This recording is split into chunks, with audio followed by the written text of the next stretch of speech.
నమస్తే, welcome to signal TV. నేను మీ రవిరెడ్డి. హైదరాబాద్లో హైడ్రా కూల్చివేతలు కొనసాగుతూనే ఉన్నాయి. మొన్న ఓల్డ్ సిటీ, దాని తర్వాత మల్కాజ్గిరి చౌరస్తాలో, దాని తర్వాత మళ్ళీ మోండా మార్కెట్లో, నేడు ఈ రోజు నుంచి మార్నింగ్ నుంచి ఇక్కడ అమీన్పూర్లోని ఐలాపూర్ సమీపంలో ఇక్కడ మనం వెనుక చూస్తున్నాము. ఈ మొత్తం కూల్చివేతలు ముమ్మరం కొనసాగుతున్నాయి. ప్రొద్దున 6 గంటల నుంచి ఇప్పటి వరకు కంటిన్యూగా, అంటే దీంట్లో ఉండే రెంటల్స్ని పూర్తిగా కూడా బయటకు పంపించేసి సామాన్లు మీరు ఇంకో ప్లేస్కి తరలించుకోవాలని చెప్పేసి హైడ్రా సిబ్బంది వాళ్ళకి చెప్పినట్టు తెలుస్తూ ఉంది. ఈ మొత్తం కంప్లీట్గా 5 ఫ్లోర్ల బిల్డింగ్ ఇదంతా కూడా a project by a Krista developers అని చెప్పేసి ఉంది. ఈ బిల్డింగ్లో ఉన్న వాళ్ళందరూ, నివసించే వాళ్ళందరూ కూడా రెంటల్స్ అనే చెప్తా ఉన్నారు. ఇప్పుడు సడన్గా హైడ్రా ఆఫీస్కి సంబంధించిన హైడ్రా సిబ్బంది వచ్చి ఇప్పటికీ ఉన్నపలంగా వెళ్ళాలంటే ఎక్కడికి వెళ్ళాలని దిక్కుతోచని పరిస్థితిలో ఇక్కడ నివసించే వాళ్ళు ఉన్నారు. అంటే వాళ్ళకి ఏదైనా అడిగి తెలుసుకుందామన్నా కూడా వాళ్ళకు మాట్లాడడానికి, వాళ్ళ బాధల్ని, వాళ్ళ మొరని వినిపించుకోవడానికి కూడా అంటే సమయం సరిపోని సిచ్యువేషన్లో ఉన్నారు. అట్లాంటి సిచ్యువేషన్లో ఉన్నారు. వాళ్ళ సమస్యల్ని కూడా చెప్పుకునే పరిస్థితులు లేవు వాళ్ళకి. ఎందుకంటే హైడ్రా అధికారులు వాళ్ళని ఇబ్బంది పెడతా ఉన్నారని చెప్పేసి, తొందరగా ఇక్కడ నుంచి ఖాళీ చేయాలంటూ చెప్తా ఉన్నారని చెప్పేసి, వీళ్ళు బాధితులు, ఇక్కడ నివసించే వాళ్ళు అందరూ కూడా తొందరగానే సామాన్లు సరిచేసుకొని ఇక్కడ మన ట్రాన్స్పోర్ట్ వెహికల్ని వాడుకుంటూ ఇక్కడ నుంచి పంపించే ప్రయత్నం చేస్తూ ఉన్నారు. ప్రస్తుతం మనం లోపలికి వెళ్తూ ఉన్నాము. ఇదంతా కూడా జీప్ ఫ్లోర్స్ మనం చూసుకోవచ్చు. ఇక్కడ అన్నీ కూడా అంటే తొందర అంటే ఉన్నపలంగా ట్రాన్స్పోర్ట్ని మాట్లాడేసుకొని డీసీఎంలు కానీ, లారీలు కానీ, ఇతర ట్రాన్స్పోర్ట్ సౌకర్యాలు అన్నిటి కూడా వాడుకొని ఇక్కడ ముళ్ళలు కట్టుకొని ఉన్నపలంగా వెళ్ళడానికి సిద్ధమవుతూ ఉన్నారు. ఇక్కడ వాళ్ళు ఏదైనా వినిపించుకోవాలన్నా, వాళ్ళ బాధల్ని చెప్పుకోవాలన్నా కూడా వాళ్ళకి చెప్పుకునే పరిస్థితి లేదు, అంత స్వేచ్ఛ లేదు. ఇక్కడ హైడ్రా అధికారులు మీరు చూసుకోవచ్చు. అక్కడ పోలీసులు ఉన్నారు, హైడ్రాకి సంబంధించిన అధికారులు ఉన్నారు.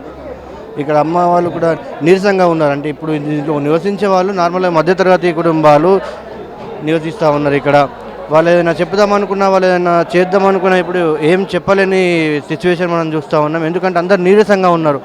ఇక్కడ ఉన్న పలంగా ప్రొద్దున్నే ఈ ఎండాకాలంలో అసలే ఉష్ణోగ్రత పెద్ద తారాస్థాయికి చేరుకున్న సమయంలో వాళ్ళు ఇక్కడ నుంచి ఉన్న పలంగా ఎక్కడికి వెళ్ళాలో అర్థం కాక అధికారుల ఒత్తిడితోటి వీళ్ళు ఖాళీ చేస్తూ ఉన్నారు. నేను చెప్పండి, ఎన్నాళ్ళుగా ఉంటున్నారు ఇక్కడ? యాక్చువల్లీ మా కజిన్ వాళ్ళు ఇక్కడ ఉంటారు.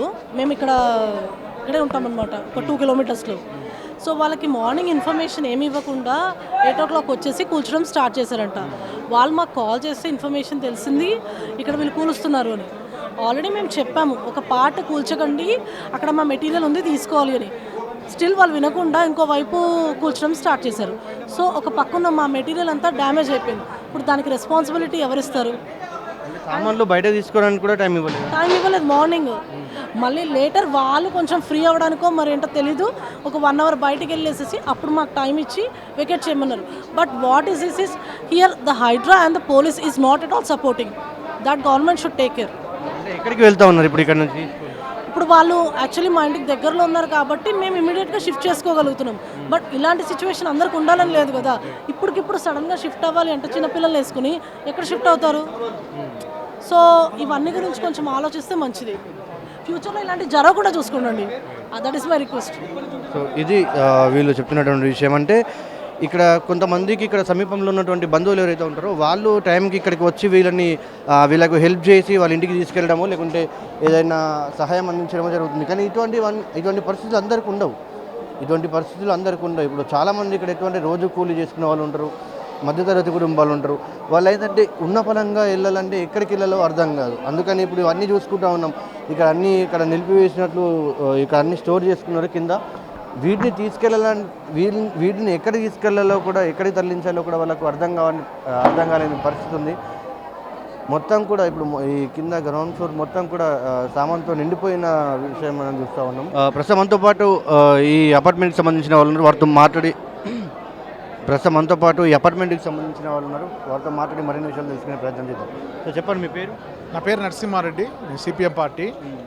ఇక్కడ ఐలాపూర్ తండాలో, అదేవిధంగా కిష్టారెడ్డిపేటలో, అమీన్పూర్ మండలంలో జరుగుతున్నటువంటి హైడ్రా కూల్చివేతలు అనేటివి గత అనేక సంవత్సరాల నుంచి కూడా జరుగుతూ ఉన్నాయి. ఈరోజు పెద్ద ఎత్తున చేస్తూ ఉన్నారు.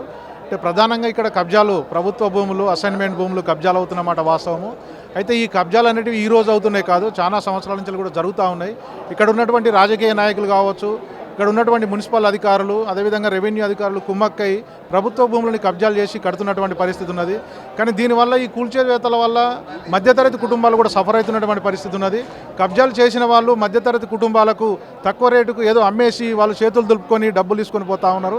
కానీ ఎవరైతే నివాసం ఉంటున్నారో, ఎవరైతే కొనుక్కుంటున్నారో వాళ్ళు ఇబ్బందులు పాలవుతున్నటువంటి పరిస్థితి. కాంట్రాక్టర్ల నిర్లక్ష్యం ఉందంటారా? ఇక్కడ ఉన్నటువంటి అధికారులు, ప్రధానంగా అధికారులు, ఇక్కడ ఉన్నటువంటి అధికారులు కడుతున్నప్పుడు సపోర్ట్ చేయకుండా ఉండి, కదలిక లేకుండా డబ్బులు లంచాలతోటి పర్మిషన్లు ఇచ్చి ఈరోజు అన్నీ వచ్చిన తర్వాత కూల్చివేతలు జరుగుతూ ఉన్నాయి. ఒకవైపు పెద్ద పెద్ద వాళ్ళేమో డైరెక్ట్గా ఎమ్మెల్యేలు మంత్రులతోటి కుమ్మక్కై ఇక్కడ అపార్ట్మెంట్ కడతా ఉన్నారు, వాళ్ళొక భాగం. కానీ దీంతో పాటుగా మధ్యతరగతి చిన్న వ్యాపారస్తులు, కూలీ చేసుకునే వాళ్ళు, ఆటో కార్మికులు కూడా ఇక్కడ కొనుక్కుంటా ఉన్నారు. కొంతమంది ఎట్లా కొనుక్కుంటున్నారు, తక్కువ రేట్లకు వస్తున్నాయి అని చెప్పి కొనుక్కుంటా ఉన్నారు. కానీ కొనుక్కొని అమ్ముకొని పోయిన వాళ్ళు సరిగా పోతూ ఉన్నారు, కొనుక్కున్న వాళ్ళు సఫర్ అవుతూ ఉన్నారు. రోడ్డు మీద పడుతున్నటువంటి పరిస్థితి ఉన్నది. హైదరాబాద్ అధికారులు కూడా ఆలోచన చేయాలి. ఎప్పుడు నిర్మాణం చేసిరంటే ఎన్ని సంవత్సరాలు? ఇది చేసి 3 సంవత్సరాలు అయింది నిర్మాణం చేసి. ఇదంటే అపార్ట్మెంటు, ఇది ఒక వ్యక్తికి సంబంధించినటువంటి అపార్ట్మెంటు. ఇది ఒకదాంతో ముఖ్యం అనేది చెప్తా ఉన్నారు, పేరు చెప్తా ఉన్నారు. సరే, అతనికి సంబంధించింది ఈ అపార్ట్మెంట్ అంటూ ఉన్నారు. అంతా రెంటర్స్ ఉన్నారు. అదే ఏదేమైనా టైం ఇచ్చి కులగొట్టాలనేది మేము కూడా అడిగాము. లేదంటే మేము ముందే చెప్పినామని చెప్పి హైదరాబాద్ చెప్తా ఉన్నారు. ఏదేమైనా కూల్చివేతలు అనేది పరిష్కారం కాదు. ముందు నోటీసులు ఇవ్వడం జరిగింది. నోటీసులు ఇచ్చారు. గతంలో కూడా దీన్ని కూల్చివేసినటువంటి పరిస్థితి కూడా ఉన్నది. నోటీసులు ఇచ్చారు. కానీ అధికారులతో కుమ్మక్కై దాన్ని అట్నే కంటిన్యూ కన్స్ట్రక్షన్ చేయడం వల్ల ఇట్లాంటి పరిస్థితులు వస్తూ ఉన్నాయి. దీంతో పేదలు కూడా ఇబ్బంది పడుతూ ఉన్నారు. అంటే ఇప్పుడు ఉన్న వాళ్ళు, ఇక్కడ నివసించే వాళ్ళు ఇప్పుడు బయటకు వెళ్ళిపోతున్నారు కదా, అంటే ఎక్కడికి వెళ్తున్నారు? అంటే వీళ్ళందరూ కూడా రెంటర్స్ ఈ మధ్యనే ఇక్కడికి రెంట్గా వచ్చిరనేది. ముందు ప్లాన్గా రెంట్కి ఇచ్చిరా ఏందనేది తెలియదు. కానీ ఏదేమైనా కొంతమంది ఇబ్బంది పడతా ఉన్నారు. సడన్గా కాల్ చేయాలంటే కూడా ఇబ్బంది ఉంటుంది కాబట్టి ఇబ్బంది పడతా ఉన్నారు. అంటే ఇక్కడ ఈ ఫ్లాట్లు కొనుక్కున్న ఓనర్స్ ఇక్కడ నివసిస్తున్నారు. ఫ్లాట్లు ఇంకా అమ్ముడు పోలేదు. ఇది ఓన్గా అపార్ట్మెంట్, అతను ఒక్క ఓన్లీ మొత్తం రెంటర్సే ఉన్నారు. తెల్లారగట్లు వచ్చి 6 గంటలు తలుపులు టపటపా తలుపులు కొట్టేశారు విపరీతంగా. కొట్టి ఇంకా వాళ్ళు ఇష్టం వచ్చినట్టుగా ఖాళీ చేయండి అంటే అయోమయం అయిపోయింది. అర్థం కాలేదు అసలు వాళ్ళకి. అసలు పాపం చాలా ఇబ్బంది పడిపోయారు. ఇంకా అన్నీ చూసుకుంటే ఇప్పుడు అన్ని కరెంటు తీసేశారు. వేడి ఎటేపు వెళ్ళటానికి ఇంట్లో చీకటి, ఏం చేసుకోవడానికి లేదు. ఆనర్స్కి ఎవరో ఆనర్స్ కాదండి, తెలుగుగా ఇచ్చాడు, తెలుగుగా పక్క తప్పుకున్నాడు. రెంట్ 2,000 ఏమో మామూలుగా మెయింటెనెన్స్, 18,000 ఏమో రెంట్ అంట. నోటీసులు ఇచ్చినట్టు ఇస్తారండి, వాళ్ళకి ఇస్తారు. మనకేమైనా తెలిస్తే కదా ఖాళీ చేసుకుని కొంచెం జాగ్రత్త పడతాం. ఏమైనా జాగ్రత్త పడటానికి అయ్యిందా అసలు చెప్పండి?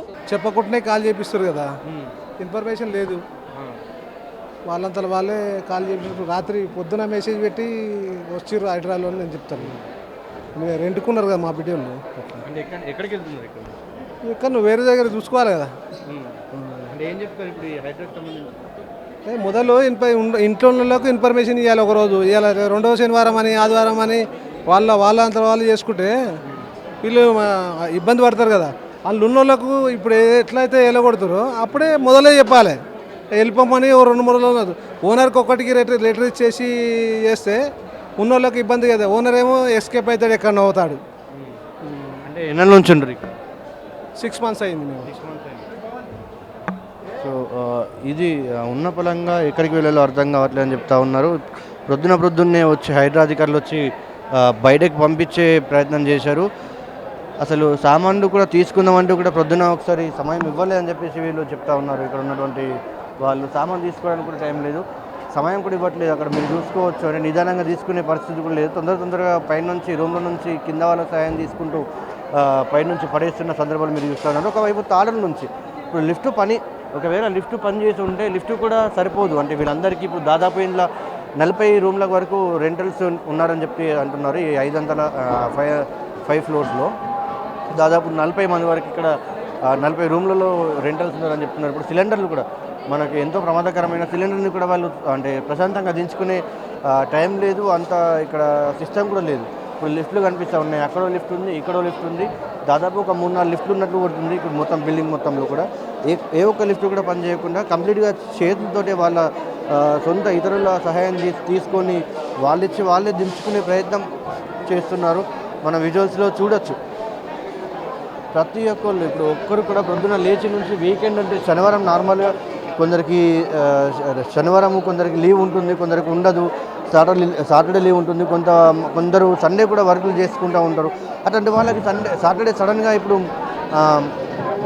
ప్రొద్దున్నే ఇచ్చేసి ఎక్కడికో వెళ్ళిపోమంటే ఇప్పుడు సండే జాబులు చేసుకునే వాళ్ళు ఉంటారు, చిన్న చిరు వ్యాపారాలు చేసుకునే వాళ్ళు ఉంటారు, ఉద్యోగాలు చేసుకునే వాళ్ళు ఉంటారు. వాళ్ళందరూ కూడా ఆందోళన చెందుతున్న పరిస్థితి మనం చూస్తూ ఉన్నాం. అంటే హైడ్రా అధికారులు ఎంత చెప్పినప్పటికైనా ఇంత ప్రొద్దున సడన్గా నోటీసులు ఇవ్వకుండా డైరెక్ట్ వచ్చి వెళ్ళిపోమని చెప్తున్నారని చెప్పేసి మనకు ఇక్కడ నివసించే వాళ్ళు చెప్తున్న విషయం. సో ఇది ఇక్కడ ఉన్నటువంటి పరిస్థితి. చాలామంది రకరకాలుగా ఇబ్బంది పడుతూ ఉన్నారు. మనకు ట్రాన్స్పోర్ట్కి సంబంధించి కానీ సామాన్లు పైనుంచి కిందకి ఇప్పుడు ఇదంతా కూడా ఒక 5 అంతరాల ఫ్లోర్ ఇదంతా కూడా, దాని నుంచి డైరెక్ట్గా కిందకి తీసుకునే మార్గం చేస్తూ ఉన్నారు. తాళ్ళ ద్వారా కానీ రకరకాల సహాయం ద్వారా కిందకి తీసుకునే ప్రయత్నం చేస్తున్నారు.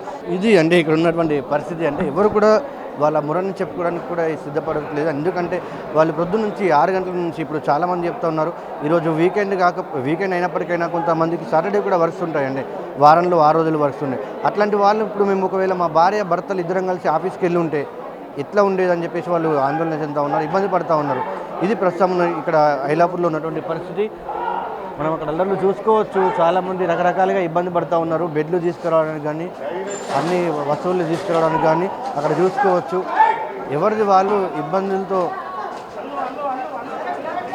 చూసుకోవచ్చు. హడావిడిగా అధికారులు ఇబ్బందులు పెట్టడంతో, అధికారుల భయంతో వీళ్ళు హడావిడిగా సామాన్లు తరలించే ప్రయత్నం మనము ఇక్కడ చూస్తున్నాము. ఇది అంటే మొత్తానికి వీకెండ్ అయినప్పటికీ ఇప్పుడు ఒకవేళ భార్య భర్త ఇద్దరే కలిసి ఆఫీస్కి వెళ్ళి ఉంటే ఇప్పుడు ఇంట్లో ఎవరు లేనటువంటి పరిస్థితుల్లో ఎట్లా ఉండేది, అంటే ఇప్పుడు ఇంత దారుణంగా ఉందంటే ఒకవేళ ఆఫీస్లో భార్య భర్త ఇద్దరు ఆఫీస్లోకి వెళ్ళి ఉంటే ఎట్లా పరిస్థితి ఉండేది అని చెప్పేసి ఇక్కడ నివసించే వాళ్ళు ఆందోళన చెందుతూ ఉన్నారు. కెమెరా పర్సన్ మహేష్ రెడ్డితో రవిరెడ్డి, సిగ్నల్ టీవీ, హైదరాబాద్.